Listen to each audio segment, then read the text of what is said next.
Hi friends, most of you watch my channel without subscribing. Please subscribe if you like my stories. Have a good rest. In the suburb of Charleston, South Carolina, Daniel and Angela were a couple who met at a very young age in a coffee shop, where they first exchanged glances and began their relationship.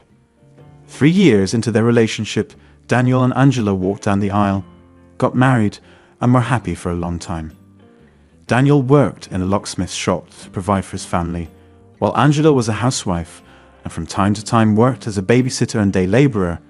It wasn't long before Angela became pregnant with Daniel, and a beautiful baby girl was born, and they named her Karen. The little girl was the joy of the couple, and they lived very well. Over the years, Angela and Karen had a very strong mother-daughter relationship. Although they loved their parents equally in their view, Karen's closeness to her mother was much stronger, which meant that Angela hardly paid any attention to her husband. And this began to make Daniel jealous, no matter how hard Daniel tried to satisfy the requests of his daughter and his wife. At first he overlooked this and lived his life normally. But when Karen turned 12, the couple started fighting every day and no longer got along very well, little Karen unfortunately being the only one caught in the middle of all this confusion. As time went by, Daniel began to come home late from work and no longer paid any attention to his daughter or his wife. Angela noticed Daniel's indifference to her and their daughter. It was as if he resented the two of them for not being the center of attention in the family, and she continued to live in this situation. What Angela didn't actually know was that Daniel was having an affair with an employee who was a secretary at the locksmith's shop where he worked by the name of Samantha. They seemed to be very much in love and seemed to get on very well with each other. Samantha never hides anything about her past from Daniel. She even ends up introducing him to her children, 2 boys who were the fruit of a failed relationship called Ethan and Richard. Her ex-husband, the father of her children, was a scoundrel who beat her and later sent him to jail for domestic violence, and right there in prison, this man died in a prison riot. Daniel and Samantha seem to hit it off, and he wins the affection of her 2 sons, those boys who, incredible as it may seem to love Daniel, and more, the man surrenders to the charms of those 2 boys, and he was feeling something strong for Samantha and her sons. He practically considered those 2 boys to be his sons. From that day on, Daniel began to support Samantha's home and her children, buying clothes, toys, food, all the support he gave to his family. He passed on to his new family. All Daniel's focus was on Samantha, Ethan, and Richard. Samantha really liked Daniel, and in her children's view, he was just a misunderstood man in the wrong family. And then another blow was to come for Angela. Her daughter was suffering constant fainting spells. But in one of them, the girl could no longer feel her legs. Angela desperately took her to a hospital. The doctor diagnosed the girl with a spinal disease that made her unable to walk and feel her legs.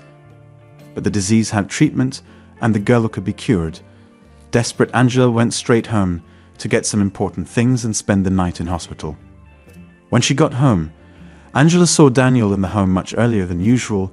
She told her husband about what had happened to their daughter. But Daniel didn't show the slightest feeling of affection or despair. As a father normally would, he showed indifference and a cold look and said, "I'm sorry. If you want to take care of this girl, go ahead. In fact, I don't even know if that girl is really my daughter." Upon hearing what her husband Daniel said, Angela was petrified by these words and indignantly said, "How can you say such nonsense? She's our daughter. That's nonsense." At that point, Daniel decided to play the game and told her that he was cheating on Angela with a mistress he had met at work, that he was going to divorce Angela and move on with this woman, and that he no longer loved his wife. That was like a stone falling on Angela's head, and she shouted at Daniel, "How can you do that? Abandon me and my daughter to stay with some woman and raise bastard children who are nothing to you? You're a bastard, Daniel." An indignant and angry Daniel said, "Respect Samantha and those children. They're not to blame for anything. I'm making this decision. Samantha and her children make me happy, and that's what matters. They're my family now. I want to stay with them."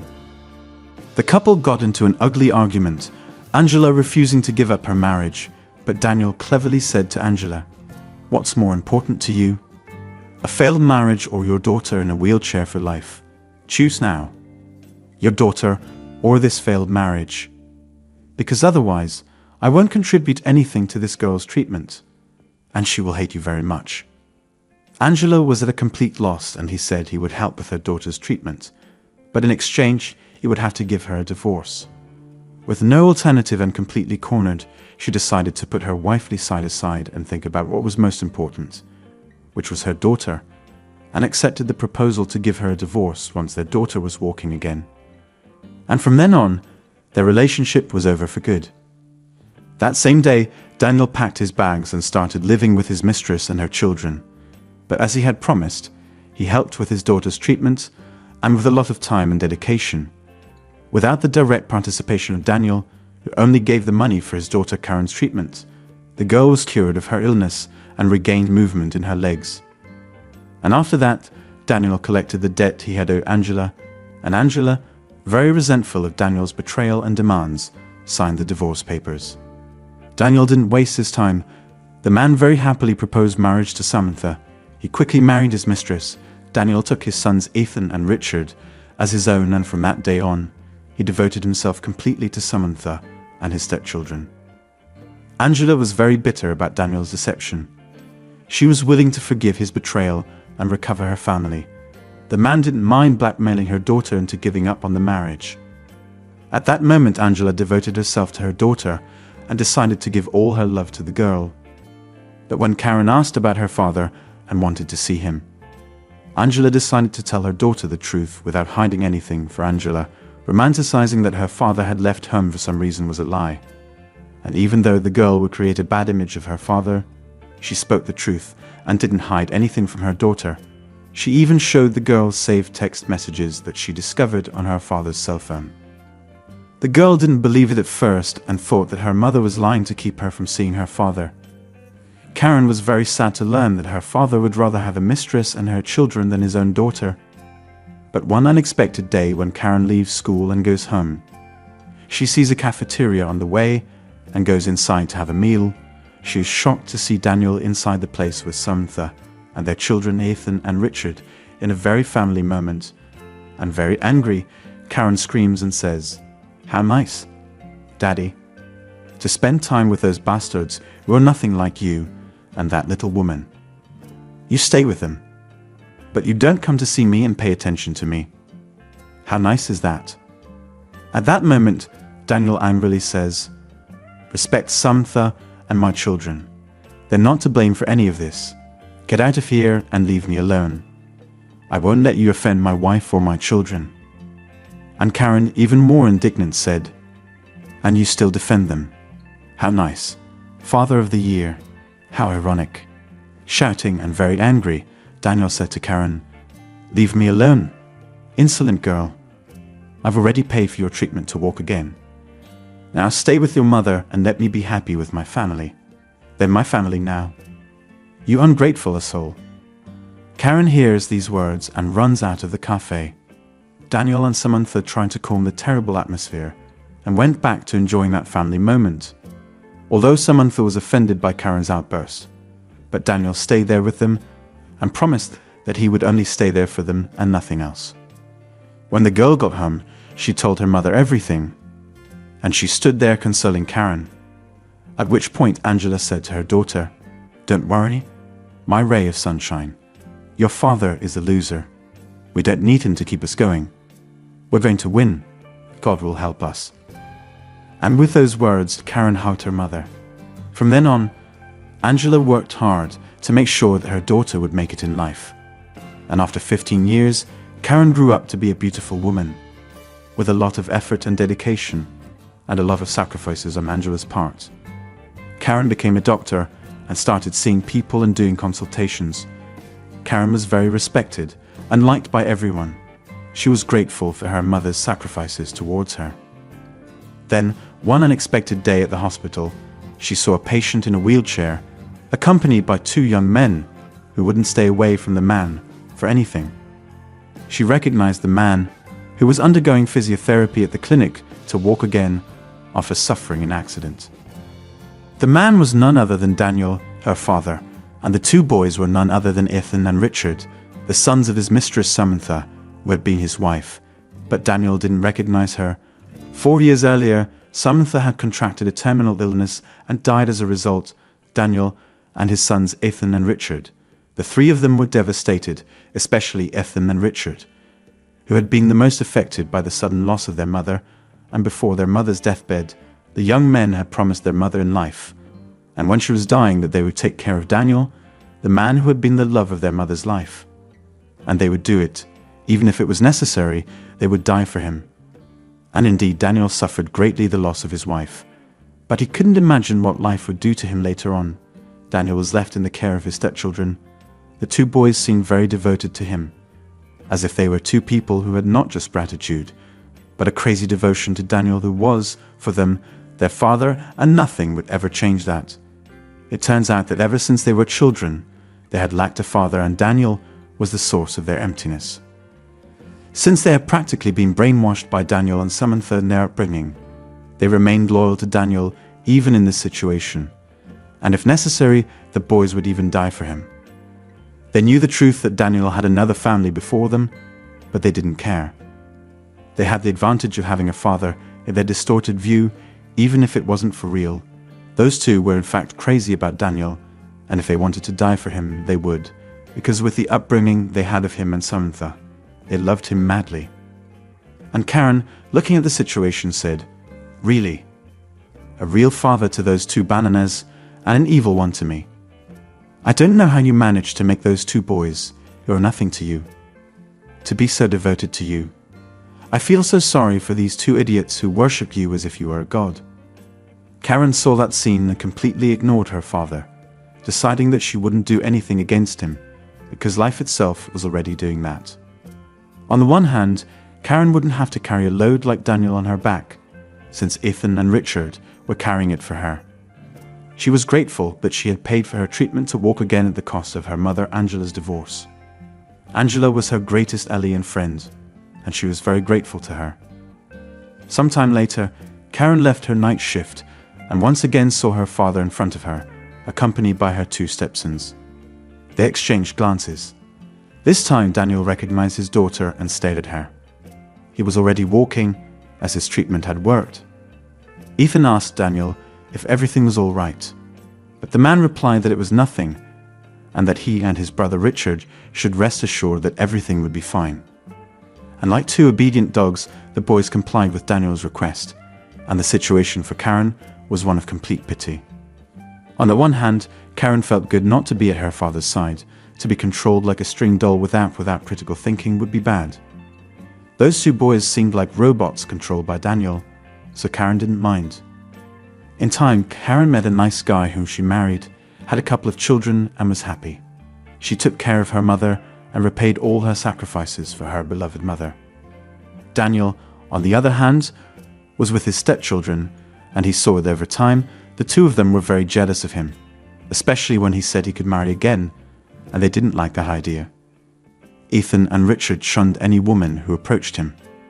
The feeling of devotion they once had for Daniel became a feeling of possession and obsessive madness, and the two boys threatened to leave Daniel if he remarried. Even worse, the boys threatened to take their own lives if he remarried. The two stepsons wanted Daniel for themselves and nothing else. They saw the fact that their stepfather had another woman in his life as a betrayal of them and their mother, and they wouldn't allow it. Now it was Daniel who was a prisoner of the will of his stepsons Ethan and Richard. The boys constantly said that they loved him in a very radical, crazy, obsessive and emotional way. And because they loved him, they wouldn't let any woman steal his mother's place, who for them was the only woman who deserved that house. It was Samantha, their mother, and no other. In fact, the boys loved their mother very much, just as they loved Daniel, and that Daniel belonged to them as their father forever, body and soul. Ethan, the eldest, with a smiling look expressing madness and obsession, said to Daniel, "You're our father. We love you very much. Daddy, you only need me and my brother, that's all. We'll always cherish our mother's memory and you. We swore to our mother on her deathbed. Since you were the love of our mother's life, we'll take care of you and we'll keep our promise." And his brother Richard adds with the same smile, and look of madness and obsession. "Dad, we'll always take care of you. You're all we have now. My brother and I will always protect you. Even with our lives, if necessary. We're our family, and my brother Ethan and I are enough for you and nothing else. We love you very much, and will always be here for you. Daddy." Very shakily and showing fear, Daniel replied, "All right, my dear children. Daddy here loves you very much too. And I'll always be here for my dear Samantha. I'll always be with you, my dear little children." The two hugged Daniel, and the man was embraced by his stepchildren. But he was very apprehensive, and at the same time seemed to be afraid of the children he had raised. The spell had turned against the sorcerer.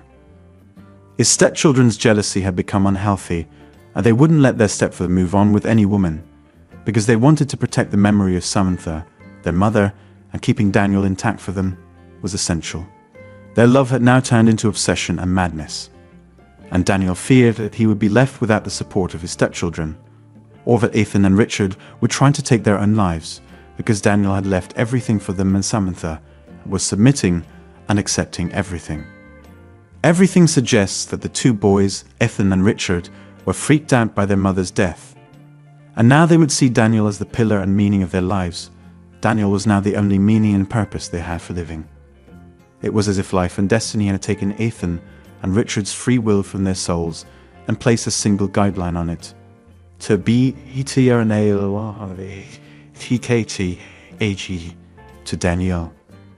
And Daniel promised that he would only devote himself to them for the rest of his life, if only the boys would let him work to keep them and the house going.